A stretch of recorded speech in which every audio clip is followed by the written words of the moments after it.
This episode of Ghost Town may contain disturbing or graphic descriptions, which may not be suitable for all audiences. Please use discretion while listening. Thou shalt not kill. I'm Jason Horton. I'm Rebecca Lieb. And this is Ghost Town.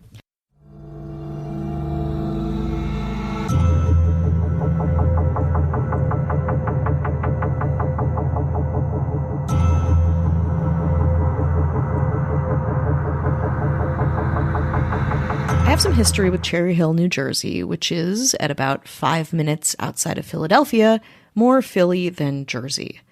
My uncle, an Orthodox Jew, found a close-knit community there, and he lived with that community for over 30 years.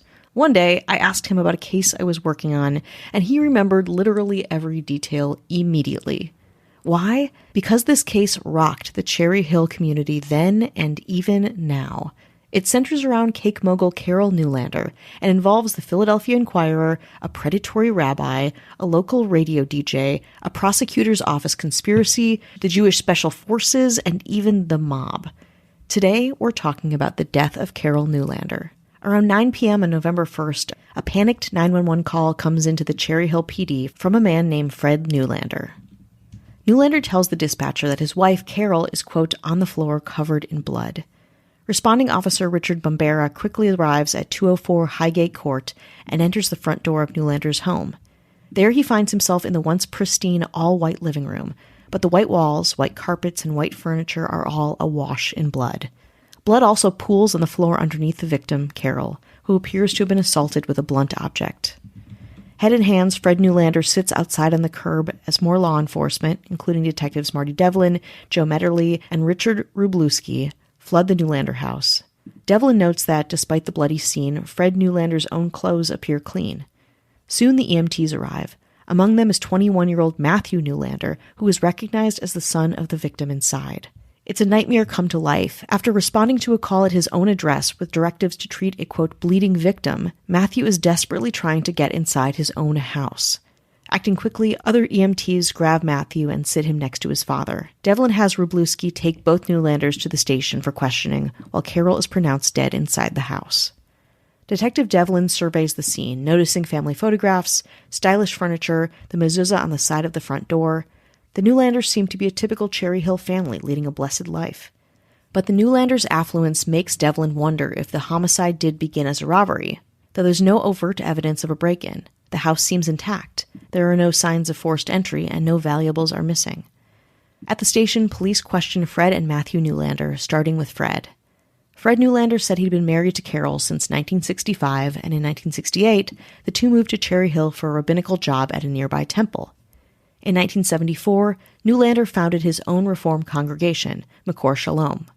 The temple quickly gained popularity, but building a synagogue from the ground up while raising 3 children, Rebecca, Benjamin, and Matthew, didn't stop Carol from pursuing her own dreams. In 1982, she started Classic Cakes, her own kosher bakery. It was a huge success, with branches opening all over Philadelphia and New Jersey. Fred also talks glowingly of his relationship with Carol. He tells Devlin that they had a great marriage and were still very much in love. When asked about the events of that night, Fred says Classic Cakes had administrative meetings every Tuesday evening until around 8 p.m., after which Carol had a weekly phone call with her daughter Rebecca. Fred himself had just come home from a late night at Makor Shalom when he encountered his wife on the ground and called 911. Matthew Neulander gives investigators much of the same information, until he's asked about his parents' relationship. Matthew says the two were in a bad place, and he'd walked in on them fighting just days before. Already Matthew and Fred Neulander's stories don't align. Devlin decides to monitor both, in addition to collecting the family's phone records. After questioning Carol's business partners, Judy Stern and Lynn Rothenberg, Devlin and his team confirm Carol's evening activities. Stern and Rothenberg add that after their administrative meetings, Carol would come home with the company's cash receipts, ranging from $10,000 to $20,000. Devlin realizes that it's highly probable that the killer knew Carol and her routine. Someone could have easily followed her home and collected their own illicit reward. Another discovery at the Neulander house leads the investigators back to the theory of a robbery gone wrong. Carol's purse is missing. Though there are still no signs of forced entry, investigators find minute signs of struggle, carpet impressions of a chair being moved, and a statue knocked off the mantel. While no weapon is found at the scene, blood samples are collected and the area is dusted for prints. Eventually, Carol's body is taken to the medical examiner's office to be autopsied.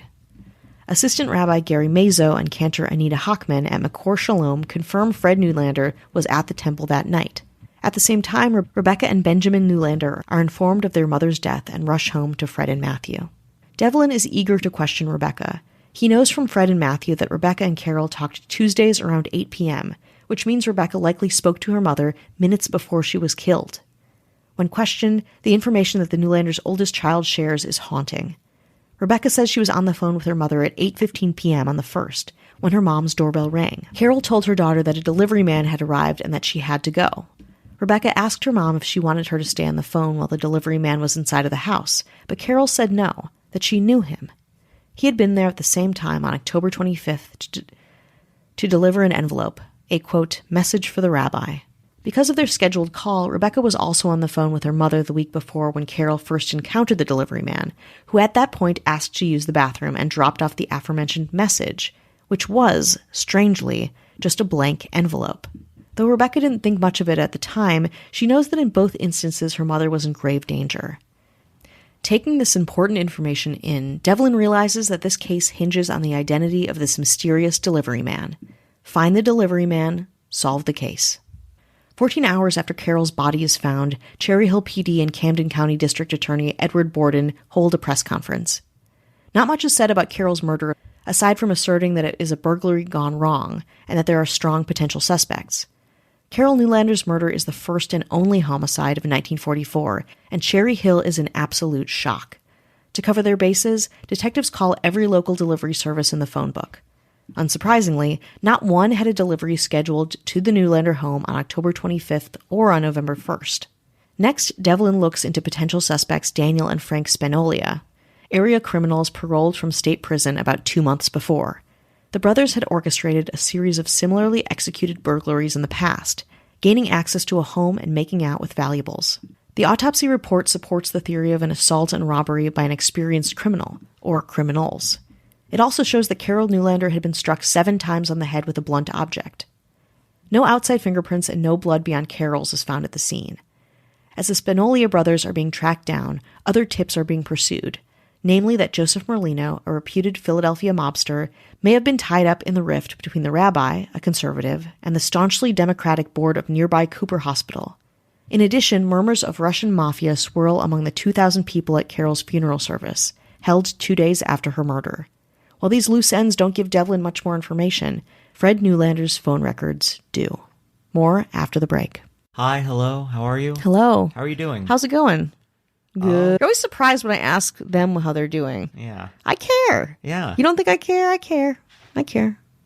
I'm a caring person. We want to say hello to anyone who's listening, supporting us, spreading the good word of Ghost Town. We thank you. Thank We thank you. Thank We you thank very you much. real good.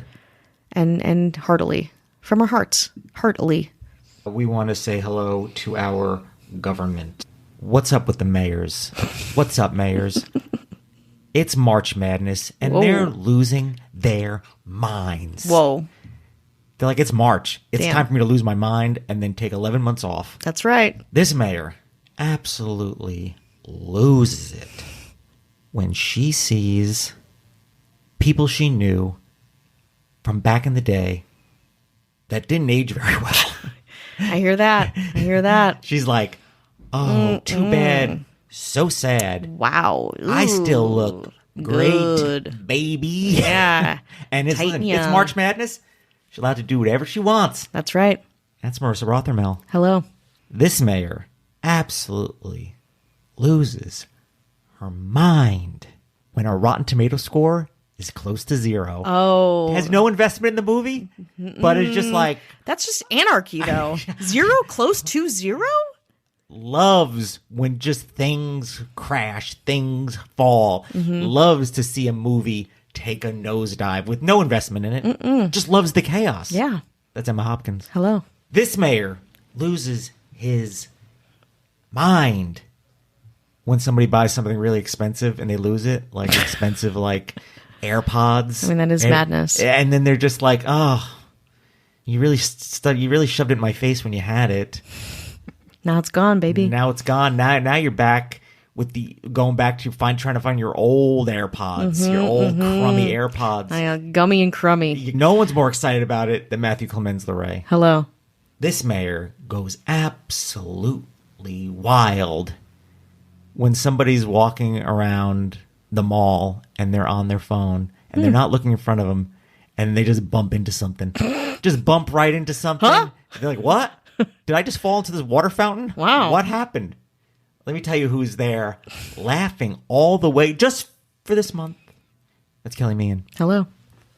This mayor cannot get enough of when somebody posts an argument on social media, but they use the incorrect use of the word your. Mm-hmm. I mean, that is maddening. And just puts a little asterisk and then puts the correct version of it and shuts down the whole argument.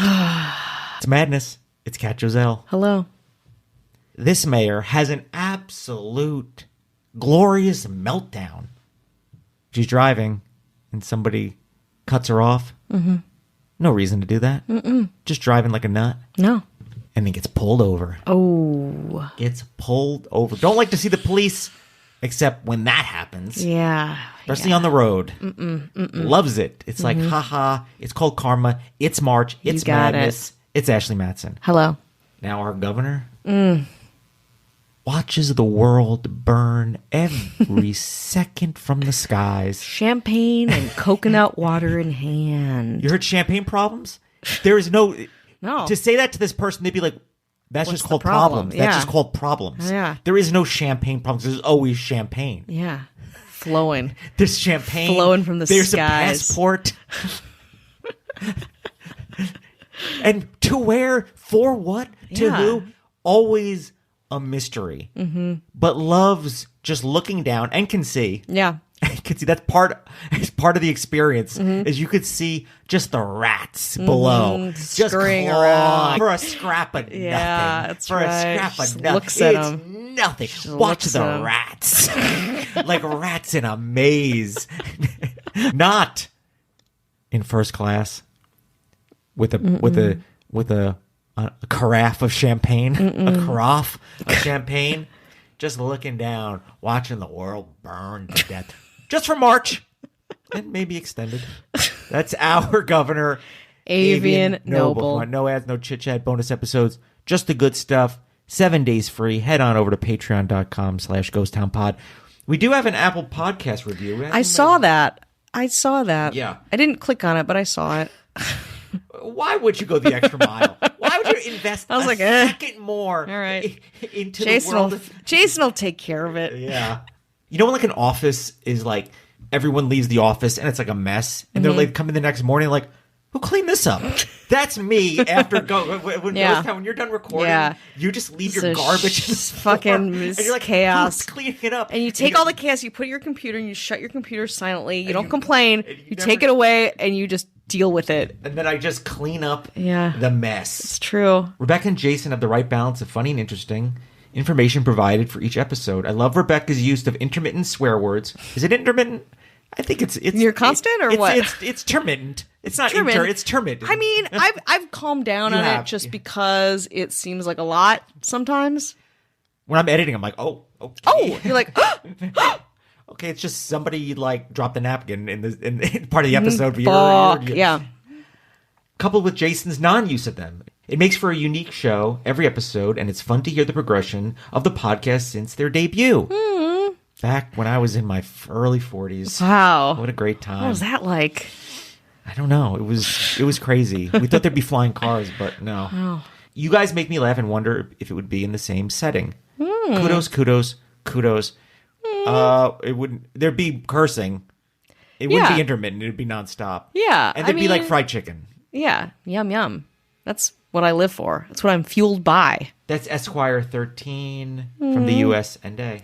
That's so cool. Let's get back to Cherry Hill. I'm very familiar. My brother lives in Philadelphia. I go there twice a year, do stand-up, visit. So this is right in the pocket of a huge interest to me. Unfortunate circumstances. Well, if you have heard, we've done a couple now Philadelphia episodes. I would say it's because I am currently, I can't talk too much about it, but working on a thing that has a lot of Philly cases, and sometimes we get to use them. We're back in Cherry Hill, New Jersey. And though the Rabbi Neulander, has an airtight alibi on the night of his wife Carol's murder, his phone records show calls to many female congregants, including Robin Gross Rappaport.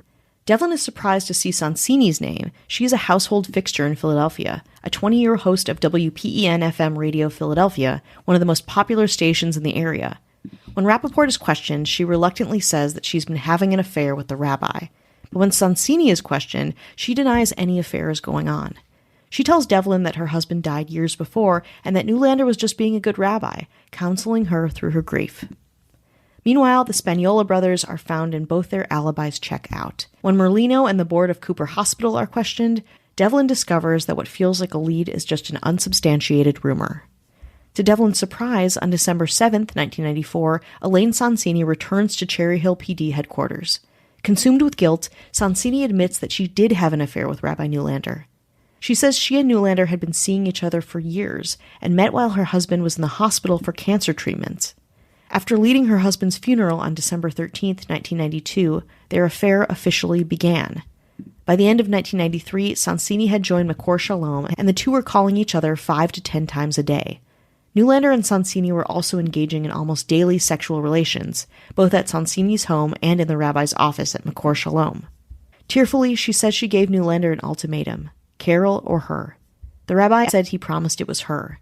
With such a dangerous admission, ex-Cherry Hill PD officer Lawrence Leaf is assigned to guard and protect the high-profile radio host. Despite a relatively confidential investigation, Cherry Hill PD is frustrated to learn that someone at the Camden County Prosecutor's Office has been leaking details of the murder and the affairs to the media. While devastated, Neulander's congregants stand by their rabbi, now officially a suspect in what proves to be one of the strangest investigations in Cherry Hill history. The most outspoken of Neulander's supporters is Len Genoff, a self-proclaimed ex-CIA gunman and currently freelance PI. Genoff met Neulander through McCore Shalom's weekly Alcoholics Anonymous meetings, and the two became incredibly close. Genoff is a larger-than-life personality, and most don't take his outlandish claims seriously. But when Neulander officially resigns as the rabbi of McCore Shalom on February 26, 1995, the Cherry Hill Police Department is forced to listen to Genoff. To Devlin's dismay, Neulander has hired the bombastic veteran to be his official spokesman, who teases Carol Neulander's murder as the work of either a violent burglar or a Russian terrorist. On August 17, 1995, Philadelphia Inquirer journalist Nancy Phillips publishes an explosive expose on the case, saying that Carol Neulander was most likely killed by a hitman posing as a delivery man, masterminded by Fred Neulander himself. Shortly after, Fred Neulander holds his first and only press conference denouncing Phillips's story. Over the next 2 years, Devlin continues to investigate Carol's murder and the many players involved. But now Nancy Phillips is high on Devlin's radar, as is her relationship with her rumored sources, someone at the Camden County Prosecutor's Office and the extremely vocal Len Genoff, who has courted, flirted, and kind of befriended Phillips after her piece in the Inquirer. After learning of Neulander's multiple affairs, Sonsini broke it off with the rabbi and marries her bodyguard, Lawrence Leaf, who immediately cuts all ties with the Cherry Hill PD. Not long after, Devlin gets a tip that Leaf was going through the Camden County Prosecutor's Office files. Though he's never formally charged, Devlin believes Leaf might be the, quote, secret informant from the prosecutor's office leaking information to Phillips and the media. Meanwhile, when a good friend of Neulander's named Myron Levin comes forward, it seals Neulander's fate. Levin reluctantly tells Devlin that 2 weeks before the murder, the two were playing racquetball when Neulander solicited Levin for advice on how to, quote, get rid of Carol. With the help of this information, Fred Neulander is arrested on September 10, 1998. More years pass as Fred Neulander awaits trial. At this point, Devlin is assisting a new Camden County District Attorney named Lee Solomon with building a case against Neulander. On April 28, 2000, Devlin gets a call from Solomon, who invites him to come with him to a local diner. When they arrive, Nancy Phillips and Len Genoff are there. Distraught, Genoff confesses what he'd been telling Phillips for years under strict confidentiality, that he was paid $30,000 to kill Carol Neulander by none other than Fred Neulander, his closest friend and mentor. Genoff says that the rabbi had befriended him when he was at his most vulnerable, a disgraced, divorced Jewish man struggling with alcoholism. Genoff would do anything for the rabbi, and in early 1994, Neulander took him up on that, asking if Genoff would, quote, kill an enemy of Israel. If Janoff would kill a specific target, he said, the rabbi would pull some strings to get him a job with the Israeli secret police. Janoff agreed and enlisted 26-year-old Paul Michael Daniels, a diagnosed paranoid schizophrenic and Janoff's former roommate, to kill Carol Neulander. In October of 1994, Janoff and Neulander conceived of the plan and involved Daniels for added muscle. On October 25th, Janoff and Daniels drove to the defendant's home wearing dark clothing and armed with a lead pipe. They knew when Carol would be home because of her administrative meeting, and while Daniels stayed in the car, Janoff took a plain envelope to the Neulander house and asks to use the bathroom. Janoff loses his nerve, gives Carol the envelope, and leaves. When Janoff told Neulander what happened, he was enraged. Janoff then promised to do it right the next week. On November 1st, Janoff picked up Daniels, and the two parked around the corner from the Neulander house. Janoff hid a lead pipe in his back pants pocket and walked to the front door with Daniels. Carol, preoccupied with her phone call with Rebecca, invited Janoff inside, and he assaulted her with the lead pipe. Then Daniels came inside and finished the job, took her purse, and the two left. Janoff tells Devlin and Solomon that he disposed of the bloody clothes and the murder weapon in a dumpster near the Cherry Hill Mall. After taking out $125, Janoff then drove to downtown Philadelphia and disposed of Carol's purse in a dumpster. The next couple years, Neulander paid Janoff the $30,000 under the guise of Janoff being his spokesman and PI. 2 days after this explosive admission, both Len Janoff and Paul Michael Daniels are arrested after Janoff wears a wire and gets a confession from Daniels.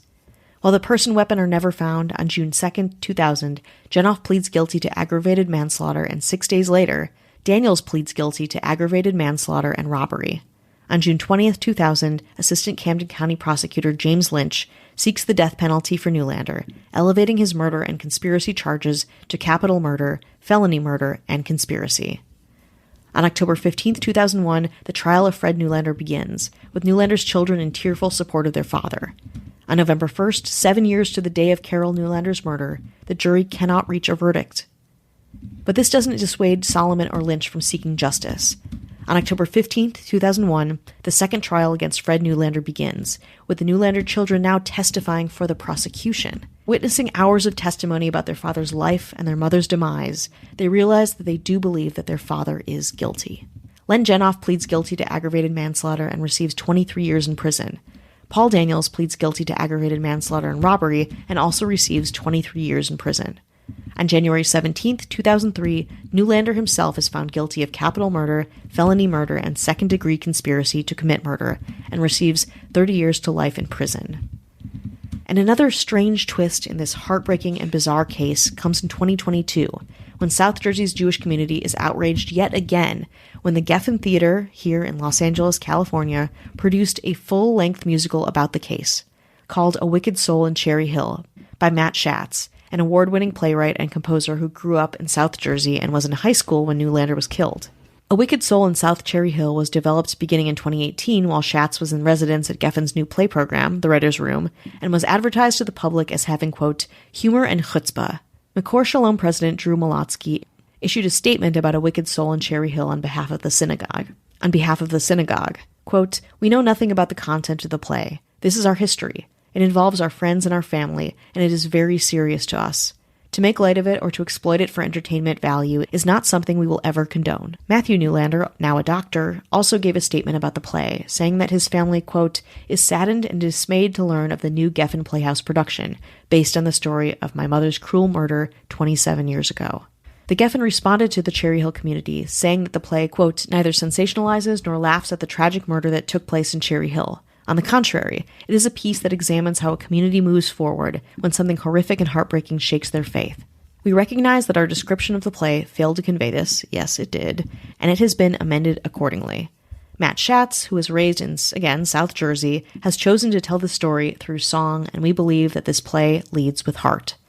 It paints a thoughtful, poignant portrait of a community that has suffered an incalculable loss. A complicated and heartbreaking situation that, of course, is fascinating to outsiders, but another reminder that, while fascinating and often a learning experience, we, and other forms of media, tell the story of real people and bear responsibility in doing so respectfully, thoughtfully, and with compassion and empathy towards anyone and everyone involved.